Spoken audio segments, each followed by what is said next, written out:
Shalom Uvracha, Parashat Vayera, vidéo numéro 1. Le Midrash nous raconte que la Makat Tsefardéa, la plaie de Tsefardéa, c'était des grenouilles. Intéressant. Et on a dit qu'au fait, il y a une seule grenouille qui est sortie. Apparemment, elle était un peu étonnante. Et les Égyptiens donnaient un coup, la frapper. Il y avait, on a dit, un flot de grenouilles qui sortait de son corps. Et ainsi de suite. Demande de Steipeler. Après le premier coup, on frappe une fois, on voit que le résultat est le contraire de ce qu'on a voulu. Ils auraient dû arrêter. Comment ça se fait qu'ils ont continué à frapper? Dit le Steipeler, c'est ça la nature humaine. Des fois, on se met en colère, on répond, on frappe, et qu'est-ce qui se passe? En échange, on va subir 10 fois plus.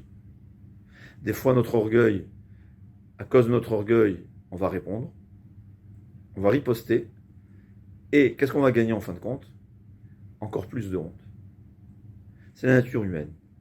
Quand il perd, il se fait en colère ou à cause de son orgueil, il perd sa tête, il réagit d'une façon qui va approfondir, qui va encore plus agrandir la raison qui lui a provoqué de se mettre en colère, et ça va encore multiplier l'inverse de ce qu'il voulait. Au contraire, ça va l'humilier encore plus. C'est la nature humaine. C'est ce que les Égyptiens, ils avaient vu une grenouille, après le premier coup, ils auraient retenu, ils auraient arrêté, ils seraient retenus, ils n'auraient pas eu cette plaie. Mais ils l'ont eu quand même. D'ailleurs, la Gemara sur la Makat de la grenouille, c'est écrit que il y avait beaucoup de grenouilles qui sont rentrées dans le feu. Dans le four, en fait, dans les pains qui étaient dans le four.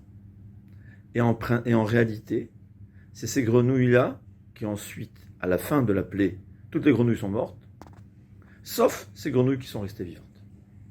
Et la Gemara a dit que ils avaient une émouna, une croyance en Hachem. D'ailleurs, le Baal HaTurim dit très intéressant que la émouna des grenouilles, la foi des grenouilles était plus grande que celle de Moshe et Aaron. Comme ça, le Baal HaTurim, il fait remarquer, Vata'al, à 2 reprises, ce mot est écrit dans la Torah,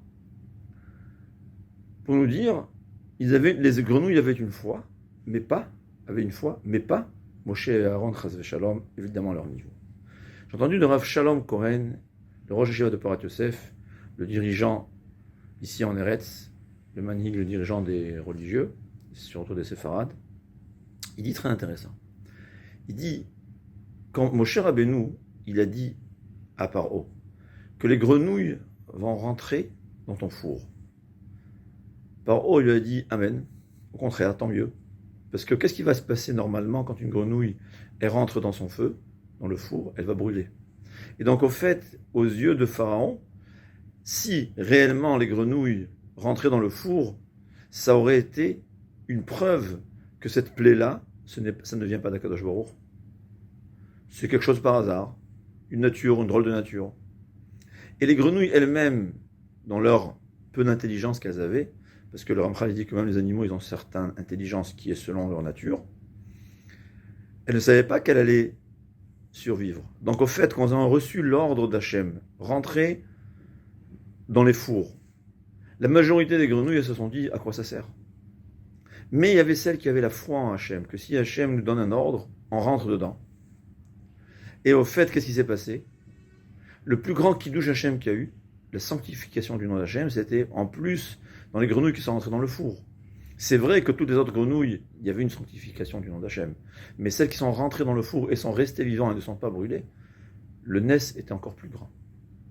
Donc au fait, elles avaient une foi simple en Akadosh Baruch Hu. Akadosh Baruch Hu, il a dit, il faut rentrer dans le four, on le rentre. Ah, mais si on rentre dans le four, au contraire, non seulement on va perdre notre vie, mais en plus, ça va faire une profanation du nom d'Hachem, parce que les gens ils vont se dire, ce n'est pas un miracle.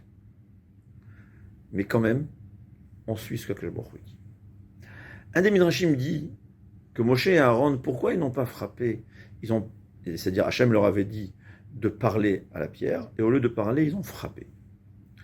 Un des Midrashim dit, c'est que le peuple juif, ils ont dit à Moshe et à Aaron, mais t'es un sorcier, il y a une technique, peut-être il y a une source en dessous de cette pierre-là. On ne veut pas que c'est toi qui choisisses la pierre. On veut que nous, on va choisir laquelle des pierres. Hachem t'a dit, peut-être que j'ai pas cité, j'ai pas expliqué le début, c'est écrit que Moshe et Aaron, ils ont fauté, qu'Akadosh Baruch Hu avait dit à Moshe et Aaron de parler à la pierre pour qu'il donnait de l'eau quand les peuples juifs se sont retrouvés sans eau. Et au lieu de parler à la pierre, ils ont frappé la pierre. Alors, un des Midrashim dit pourquoi? Parce que le peuple juif ont dit à Moshe et Aaron, mais la pierre, on ne veut pas que toi tu choisisses la pierre. C'est nous qui devrons choisir la pierre. Pourquoi? Parce que si toi tu choisis la pierre, peut-être il y a une source en dessous, peut-être tu as fait quelque chose, on ne sait pas. C'est pas véritablement un miracle. Nous, on va choisir n'importe quelle pierre. Et à cette pierre-là, tu vas parler, tu vas nous faire sortir de l'eau. Et comme cette pierre-là, c'était pas la pierre que Akadosh Baruch Hu avait ordonné à Moshe et à Aaron, ils étaient obligés de la frapper, que de parler. Et pourquoi? Parce que Moshe et Aaron, ils se sont dit, si il y a ici un problème de profanation du nom d'Hachem, on veut montrer que le miracle est véritablement un miracle. C'est pour ça qu'on va accepter ce que le peuple juif ont dit et choisir une autre pierre que celle qu'Akadosh Baruch Hu a ordonnée. Mais en réalité, ils auraient dû suivre l'ordre d'Hachem et faire sortir de l'eau de la pierre qu'Akadosh Baruch Hu avait décidé, pas une autre. Et en fin de compte, qu'est-ce qui s'est passé, la Gemara nous dit, le Midrash plutôt, que c'est pas seulement la pierre à laquelle Moshe Rabbeinu aurait dû parler ou a frappé, c'est pas seulement de cette pierre que l'eau est sortie, mais toutes les pierres qui étaient dans le désert autour du peuple juif, il y a de l'eau qui est sortie. Donc s'ils avaient suivi ce que Hachem avait dit, ils auraient parlé à la pierre, bien que ça avait l'air d'être, au fait, une profanation du nom d'Hachem, ils auraient préféré faire un plus grand miracle, ils auraient suivi ce que Hachem a dit, le miracle aurait été le même. Toutes les pierres ont fait sortir de l'eau, et ils auraient accompli la volonté d'Hachem. Mais c'est une leçon à apprendre. On doit suivre la halakha. Ne faire aucun calcul, ni un calcul parce qu'on va gagner nous-mêmes, ni s'imaginer qu'Akadosh Baruch Hu va gagner quelque chose si on ne le suit pas. Akadosh Baruch Hu, il sait exactement, quand il nous a donné un ordre, il sait exactement ce qui va se passer. Il sait très bien que peut-être il y aura un chilul Hashem, mais parce que quand on suit les chemins d'Hachem, jamais il ne peut avoir quelque chose de mal. C'est ça la leçon. Et c'est ce que le Baal HaTurim nous dit, que les Tsefardéim, ces grenouilles-là, elles ont suivi les ordres d'Hachem, bien qu'apparemment c'était un chilul Hashem. Et au contraire, ils ont eu un plus grand Hashem. À la différence de Moshe et Aaron, que pour des calculs de sanctification du nom d'Hachem, ils n'ont pas suivi l'ordre d'Akadosh Baruch Hu. Kol Tuv, Batzlach.